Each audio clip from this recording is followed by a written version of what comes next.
मैं तो शिव ही शिव को ध्याऊं, जल से स्नान कराऊं। मैं तो चावल चंदन चढ़ाऊं और आक धतूरा ल्याऊं, और आक धतूरा ल्याऊं। मैं तो शिव ही शिव को ध्याऊं, जल से स्नान कराऊं। बोली श्री उमापति महादेव की जय। बोली श्री भक्तवत्सल भगवान की जय। बोली श्री महापुराण की जय। तो भक्तों, जिस प्रकार पिछले भाग में हमने महादेव जी के विश्वनाथ ज्योतिर्लिंग तथा श्री भीमाशंकर नामक ज्योतिर्लिंग की सुंदर सी कथा को श्रवण किया, आज हम महादेव जी के अन्य ज्योतिर्लिंगों की कथा में प्रवेश करेंगे। तो आइए आज की कथा को आरंभ करते हैं।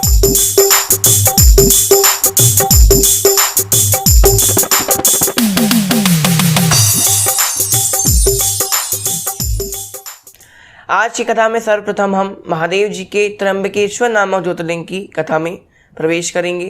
त्र्यंबकेश्वर नामक ज्योतिर्लिंग महाराष्ट्र के नासिक नामक स्थान के पास एक त्र्यंबक नामक स्थान है जो ब्रह्मगिरि पर्वत से निकट है। वहीं पर महादेव जी त्र्यंबक नामक स्थान में स्थापित होने के कारण उनका नाम त्र्यंबकेश्वर पड़ा हुआ है। तो ये महाराष्ट्र में स्थित है महादेव जी का ज्योतिर्लिंग। अब इसके पीछे की क्या कथा है, आइए जानते हैं। एक बार की बात है, गौतम ऋषि और अहिल्या माता। ये गौतम ऋषि और अहिल्या माता कौन है? एक बार की बात है, त्रेता युग में रामायण में आप लोगों ने देखा होगा कि ये अहिल्या माता वही हैं जिनको राम जी ने, जो एक पत्थर बन गई थी, जिनको राम जी ने अपने चरण कमलों से दोबारा नारी बनाया था और उनका उद्धार किया था।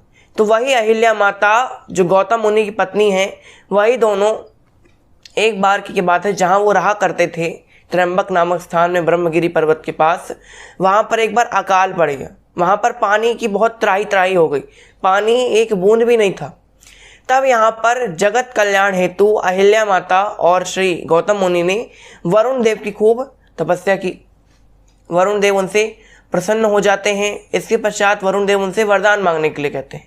तब यहाँ पर गौतम ऋषि और अहिल्या माता ऐसा विचार करते हैं कि हमें अपने लिए तो जल चाहिए ही, क्योंकि हमारे पास जल नहीं है। और उन्होंने ऐसा विचार किया कि हम सबके लिए ऐसी कोई चीज़ मांग लें जो सबके लिए काम आए। तब यहाँ पर गौतम मुनि ने श्री वरुण देव से कहा कि वरुण देव, यहाँ पर कई समय से त्राही त्राही मची हुई, यहाँ जल की एक बूंद नहीं है।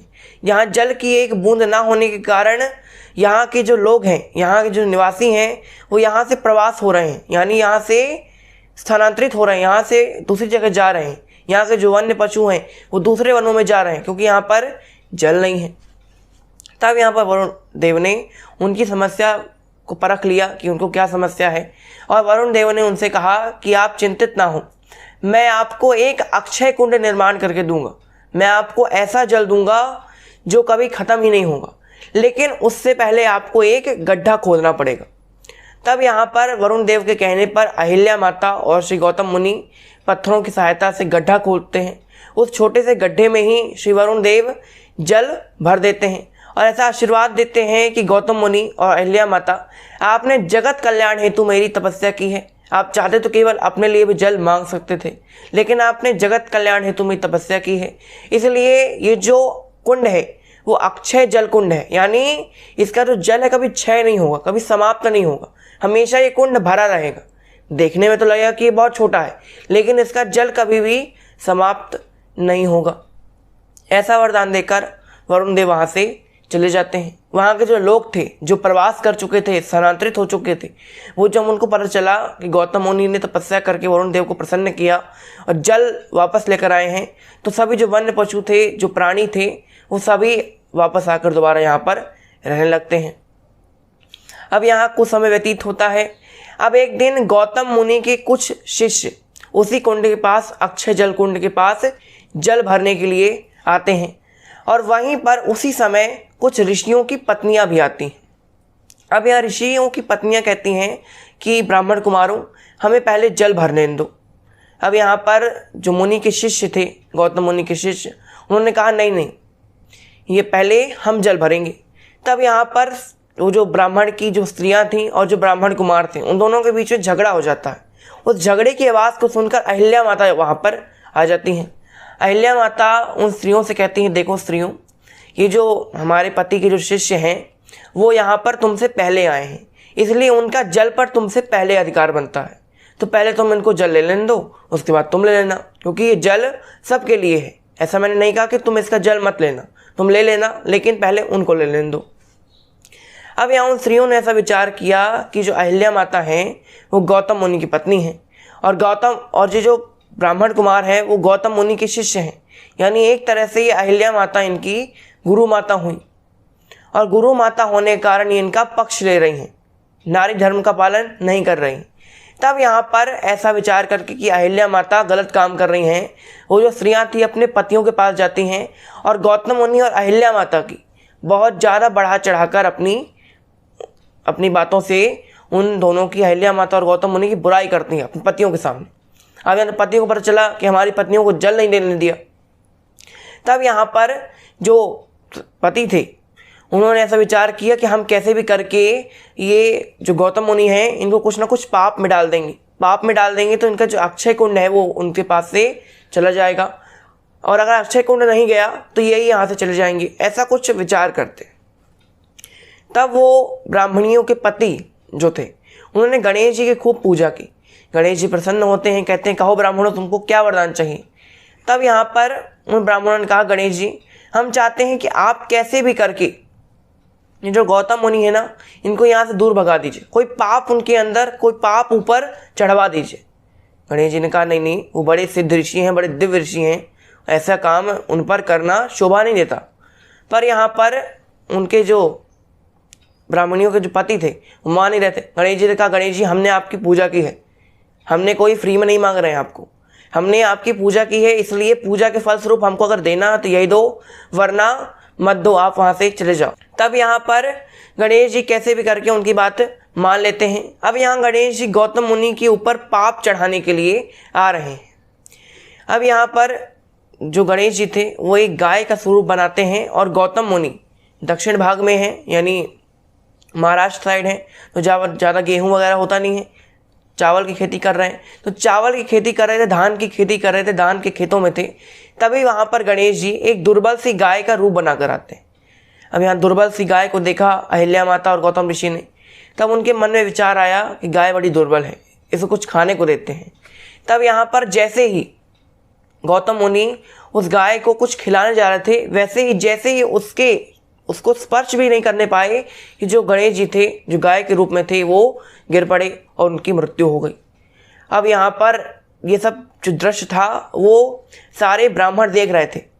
उन्होंने आकर देखा, अरे गौतम ऋषि ये आपने क्या कर दिया, एक गाय को आपने विष दे दिया क्या, या फिर कुछ आपने कुछ किया है, क्योंकि ये गाय अभी तो बढ़िया स्वस्थ थी और कैसे आकर यहाँ पे आके आपके खेत में मर गई।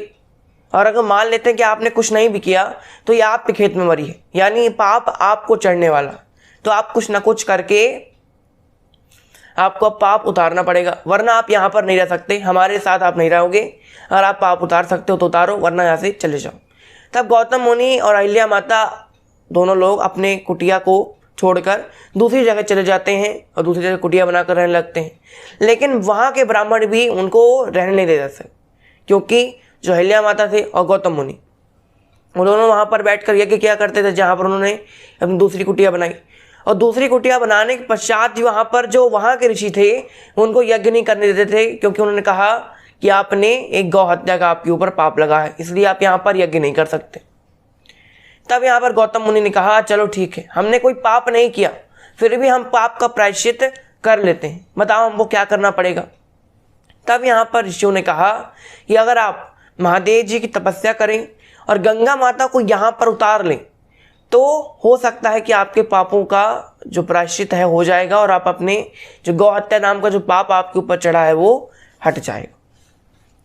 तब यहाँ पर अहिल्या माता और गौतम ऋषि दोनों लोग महादेव जी के शिवलिंग का निर्माण करते हैं और शिवलिंग का निर्माण करने के पश्चात उनकी खूब अच्छी तरह से पूजा करते हैं, पुष्पमालाएं चढ़ाते हैं, जल अभिषेक करते हैं। कई समय तक इस तरह की पूजा करने के पश्चात महादेव जी उनसे प्रसन्न होते हैं और वहाँ पर प्रकट हो जाते हैं। जब यहाँ महादेव जी प्रकट हुए तब यहाँ जो अहिल्या माता और गौतम ऋषि थे वो बहुत प्रसन्न हो जाते हैं और महादेव जी से केवल एक ही वरदान मांगते कि महादेव जी कैसे भी करके आप मुझे पाप मुक्त कर दीजिए।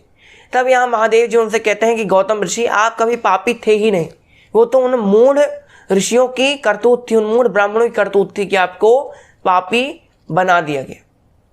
वहाँ गणेश जी भी उपस्थित होते हैं और यहाँ पर गणेश जी के उपस्थित होते ही गौतम ऋषि उनसे पूछते हैं कि गणेश जी आपने गाय का स्वरूप क्यों बनाया, आप उन ब्राह्मणों की बात में क्यों आ गए।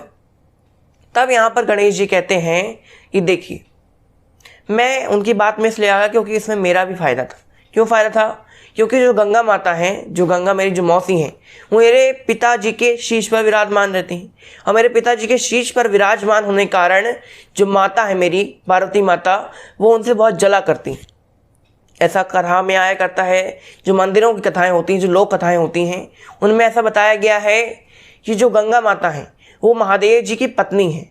महादेव जी की 2 पत्नियां हैं, ऐसा लोक कथाओं में, और पौराणिक कथाओं में केवल एक ही पत्नी। तो लोक कथाओं के अनुसार जो हैं उनकी 2 पत्नियां हैं, एक गंगा है और एक पार्वती हैं।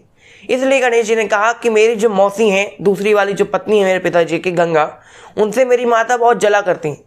इसलिए मैं जानता था कि अगर आप के ऊपर एक गौहत्या का पाप लग गया तो आप गंगा जी को यहाँ पर अवतरित करा ही लोगे। यहाँ पर अवतरित करा लोगे तो मतलब मेरी जो माता के पास से है वो गंगा वहाँ से चली जाएगी, और गंगा वहाँ से अगर चली गई तो फिर मेरी माता एकदम सुख शांति से रहने लगेगी। इसलिए मैंने ये सब काम किया।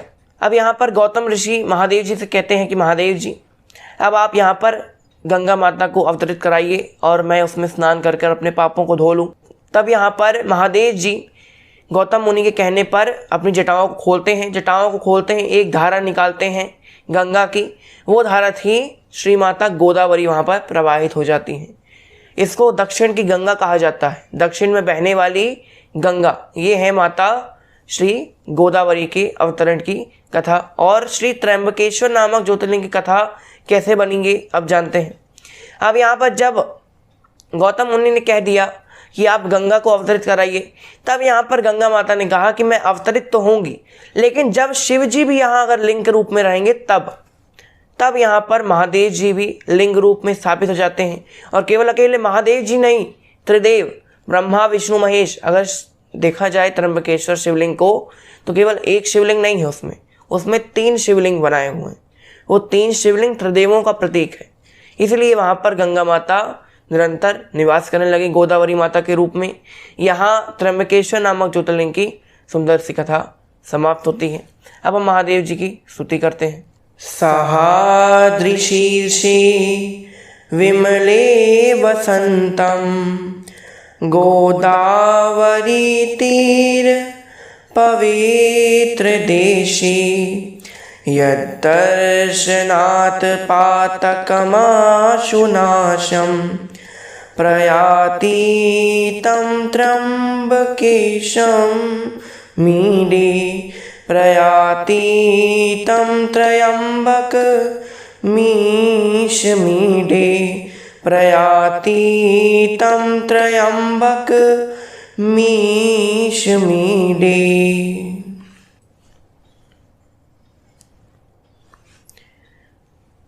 तो ये थी महादेव जी के त्र्यंबकेश्वर नामक ज्योतिर्लिंग की सुंदर सी कथा। अब हम चलते हैं महादेव जी के रामेश्वरम नामक ज्योतिर्लिंग की कथा में। एक बार की बात है, जब राम जी को रावण पर विजय प्राप्त करनी थी, सीता माता को रावण हर के ले गया था, तब राम जी को सीता माता की खोज में जब जाना था लंका पर विजय प्राप्त करने के लिए, तब लंका और जो आर्यावर्त है उसके बीच में हिंद महासागर पड़ा करता है, थोड़ी सी मतलब समुद्र है 100 योजन का। तो 100 योजन को समुद्र को पार कैसे किया जाए, ऐसा विचार किया। तब यहाँ पर समुद्र देवता ने ही राम जी को सुझाव दिया था कि आपकी सेना में नल और नील नाम के 2 वानर हैं, वो अगर पत्थर समुद्र में फेंकेंगे तो उनको ऐसा वरदान है या श्राप मान लीजिए कि जो पत्थर वो समुद्र में फेंकेंगे वो डूबेंगे नहीं। इसलिए आप अब उन पत्थरों द्वारा पुल बना लीजिए। तब राम जी ने सोचा कि पुल तो बना लेंगे, सेतु बंध का निर्माण तो कर लेंगे, लेकिन कोई बड़ा काम करने जा रहे हैं, कोई अच्छा काम करने जा रहे हैं, तो पहले गणेश जी का पूजन किया जाए, माता श्री पार्वती का पूजन किया जाए, महादेव जी का पूजन किया जाए, क्योंकि उनकी पूजा के बिना तो ये सब संभव हो ही नहीं सकता। माता पार्वती साक्षात आदि शक्ति, और युद्ध करने के लिए शक्ति की आवश्यकता होती है और माता पार्वती के अंदर शक्ति, वैभव, विद्या सब कुछ समाहित है, इसलिए अब उनकी पूजा करनी चाहिए। तो सबसे पहले तो उन्होंने गणेश जी का आवाहन किया, गणेश जी का आवाहन किया। इसके पश्चात अब महादेव जी के शिवलिंग का निर्माण करना प्रारंभ किया। महादेव जी का शिवलिंग बालू से निर्माण किया, क्योंकि जहाँ पर वो बैठे हुए थे समुद्र के किनारे मिट्टी नहीं होती, बालू होती है, तो उस बालू रेत से ही शिवलिंग का निर्माण किया। अब शिवलिंग का निर्माण तो कर दिया, अब राम जी ने ऐसा विचार किया, इस शिवलिंग का निर्माण तो हो गया, अभिषेक करने के लिए जल भी आ जाएगा, सामने समुद्र है, कितना सारा जल निकाल लेंगे। लेकिन ये विचार में हमको नहीं समझ में आ रहा है कि पंडित जी कहाँ पाएंगे, बिना पंडित की पूजा नहीं हो सकती। अब ये जो कहानी है रामेश्वरम की, वो थोड़ी सी विलक्षण बताई जाती है। वाल्मीकि रामायण में जो है वो कहानी विलक्षण है, तुलसीदास जी की रामचरितमानस में विलक्षण है, कंब रामायण में विलक्षण है, आनंद रामायण में विलक्षण है। अलग अलग प्रकार से लोगों ने अलग अलग तरह से बनाया है। तो अब हम चलते हैं थोड़ी सी दक्षिण साइड की रामायणों की ओर, कंब रामायण और आनंद रामायण में, जहाँ पर रावण साक्षात भगवान श्री शिव की पूजा करवाने के लिए आते हैं। अब यहाँ पर जब राम जी ने ऐसा विचार किया कि पंडित जी कहाँ मिलेंगे, तब जामवंत जी ने कहा परेशान मत हो, तुम जिससे युद्ध करने जा रहे हो ना रावण, वो बड़ा प्रकांड पंडित है, वो पंडितों का भी पंडित है, इसलिए उसी से निवेदन करेंगे कि वही तुम्हारी पूजा सफल करा दे। तब राम जी ने कहा अरे ये कैसी बात करो जामवंत जी, हमें पूजा किसके लिए करनी है? रावण पर ही विजय प्राप्त करने के लिए। जिस पंडित जी पर विजय प्राप्त करनी है वो पंडित जी हमारी क्यों पूजा करवाएंगे? और मान लो पूजा करवाने के लिए आ भी गए तो मतलब हमारी उससे दुश्मनी है, हम उससे एक आमने सामने रहेंगे कि तो मेरे अंदर युद्ध की भावना आ जाएगी, मुझे युद्ध करना पड़ जाएगा। तब यह जामवंत जी ने कहा देखिए वो एक विद्वान है, एक पंडित है, वो जानता है कि किस समय कौन सा कार्य उत्तम है। अगर आप उससे निवेदन करवाएंगे कि पंडित जी, रावण जी आप पूजा करवा दीजिए, तो पूजा करवा देगा, तब वो युद्ध नहीं करेगा, क्योंकि अगर वो योद्धा है, अगर वो राक्षस है तो एक ऋषि का पुत्र भी है, तो ऋषि का पुत्र होने के कारण वो प्रकांड विद्वान है। इसलिए आप उससे विनती कीजिए, निवेदन कीजिए कि वो आपकी पूजा करा ले, क्योंकि यहाँ आसपास और तो कोई पंडित जी मिलने वाले हैं नहीं, अगर सबसे ज़्यादा निकट है तो रावण।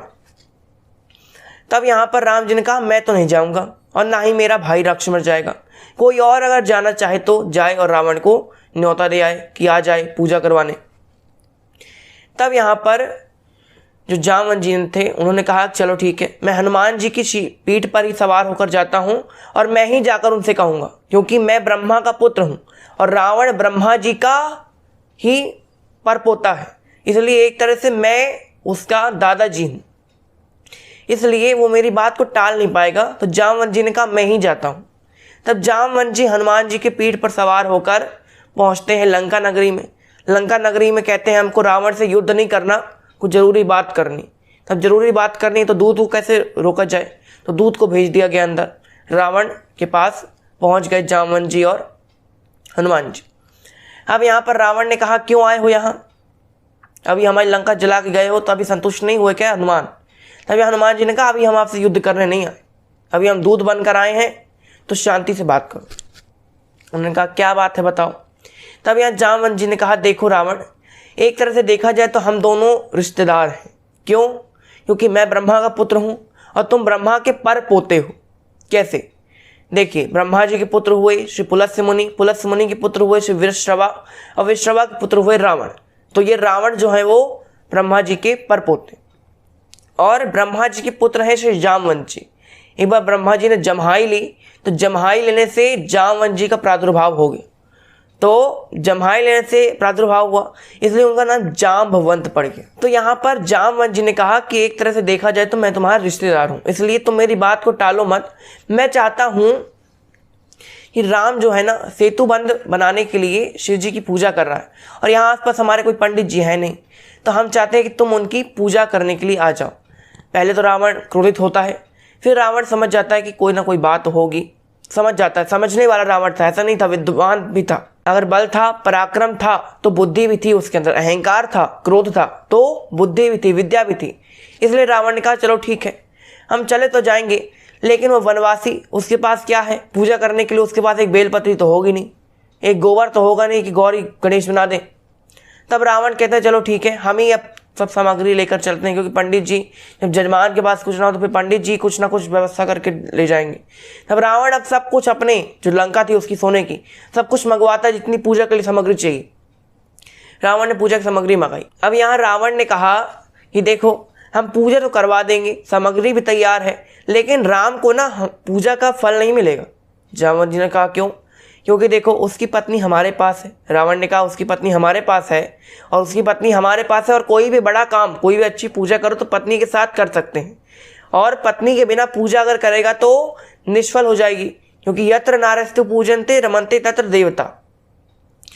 तब यहाँ पर रावण ने कहा कि चलो ठीक है, कैसे भी करके हम उसकी पत्नी को भी साथ में लिए चलते हैं, क्योंकि बिना पत्नी की पूजा करेगा तो पूजा सफल नहीं होगी। तो हमारी इतनी सारी जो व्यवस्था है, इतना सारा हमने सामान इकट्ठा करवाया, वो सब वेस्ट चल जाएगा। तब रावण ने कहा चलो ठीक है, हम सीता को भी लिए चलते हैं।